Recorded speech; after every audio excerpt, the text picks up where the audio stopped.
When adrenals fail, it means that you have been overdoing it for a really long time and living life out of balance, or you've been functioning with a very high level of pain in your body for a long time.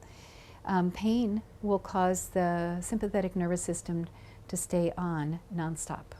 So if you have fibromyalgia, you basically are burning your body out. Your pain, the nerve keeps you in the sympathetic system, and it will keep the adrenals on until they eventually burn out. And then doctors treat that with prednisone. So that is like a disaster, but that's what they, and then people get addicted to prednisone. So that kind of takes the place of some of the adrenal function.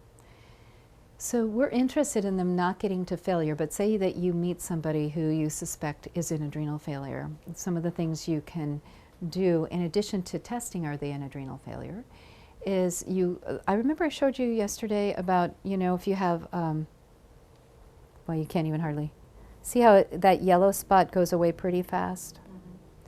Mm-hmm. Somebody with adrenal failure, that spot will take more than 30 seconds to go away.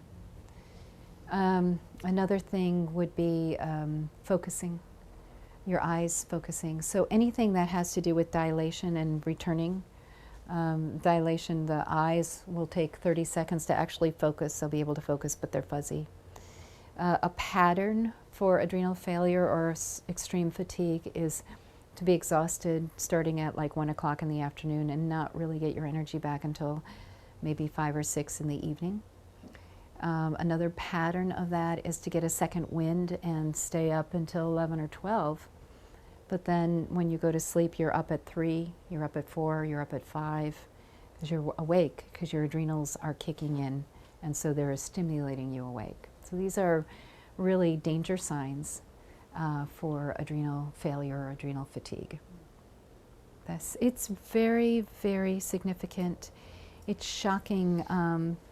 My ex-fiance, the doctor, discovered that because of and I showed him about it, but because the children are on technology all the time and all the beeps and the alarms and the stressors in Marin County, you have to perform.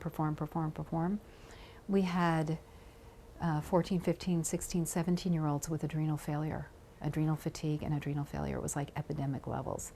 And I know I was told by a doctor, you can't say epidemic because it's, there's been no medical tests across the country done. But if it's that many patients that he's seeing that are having a problem, I'm sorry, we have to do a study to actually use the word epidemic, but it's really rampant in children. So adrenal fatigue and failure is now rampant in children. When you have adrenal failure or adrenal fatigue, one of the things you can do for yourself and one of the things you can recommend for people who you're working with who have it is to constantly be pulsing golden suns on the adrenals. From these cute little acorns, what the adrenals turn into when they fail is something like that, like a raisin. They dry out. And what I want you to be imagining, I don't have a brown one here, so I'll just use purple, is, so if there's a failed adrenal, it's like a little dried out raisin. So when you're working on bringing that adrenal back, you're pulsing golden suns on it every time you think of it all day long. And you're imagining it coming back like a plum, but the color is caramel, not purple, but a soft juice, ripe plum. And so it's plump again. So we want it from raisin to plump.